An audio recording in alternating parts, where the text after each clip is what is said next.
இந்த video click பண்ணி ஹிமியாஸ் ஹோம்குள்ள வந்தால் உங்களுடைய வாழ்க்கையை ரொம்ப சூப்பராக இருக்கும். ப்ளே பண்ணிக்கிறேன். ரோஸ் மில்க் எல்லாருக்குமே தெரியும், பட் இந்த இது ரொம்ப ரொம்ப டிஃப்ரெண்ட்டான ஒரு ரோஸ் மில்க். இது நீங்கள் குடிச்சிட்டிங்கன்னா ஆர்டினரியாக ரோஸ் மில்க் வந்து உங்களுக்கு பிடிக்காம போயிடும். அந்த அளவுக்கு செம்ம டேஸ்ட்டாக இருக்கும்.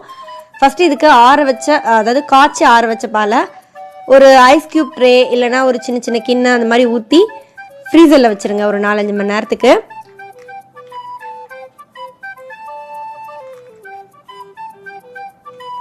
இந்த மாதிரி சின்ன சின்னதாக ஊற்றினா அரைக்கிறது கொஞ்சம் ஈஸியாக இருக்கும். அதனால தான்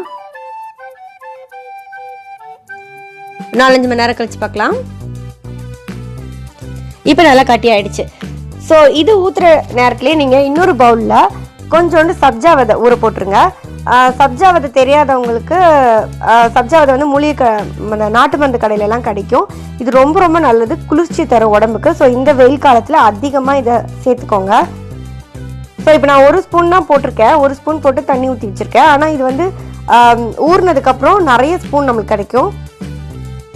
தண்ணி ஊற்றுறோன்னே கலர் கொஞ்சம் சேஞ்ச் ஆகுது பாருங்கள். இது ஒரு 4 மணி நேரத்துக்கு அப்புறம் பார்க்கலாம்.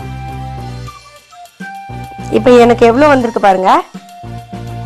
ஸோ இது ரெண்டும் நம்மளுக்கு ரெடியாக இருக்குது. இப்போ மிக்ஸி ஜாரில் நம்ம அந்த மில்க் க்யூப்ஸையும் நம்மளுக்கு எவ்வளோ தேவையோ அவ்வளோ போட்டுக்கலாம். அதுக்கப்புறம் கொஞ்சோண்டு பாலும் சேர்த்துக்கலாம், அது நல்லா அரைகிறதுக்காக.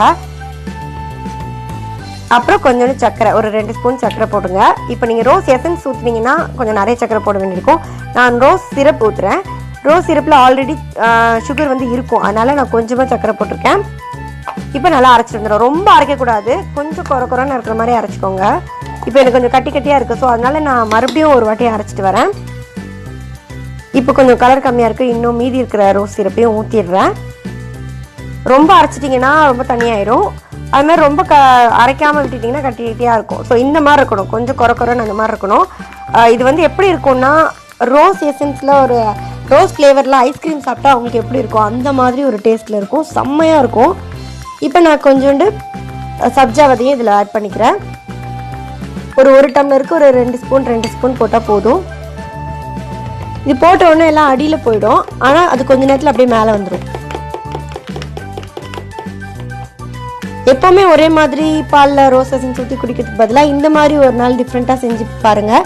ரொம்ப ரொம்ப சூப்பராக இருக்கும். கண்டிப்பாக ட்ரை பண்ணிவிட்டு எப்படி இருந்ததுன்றத கமெண்ட்டில் சொல்லுங்கள்.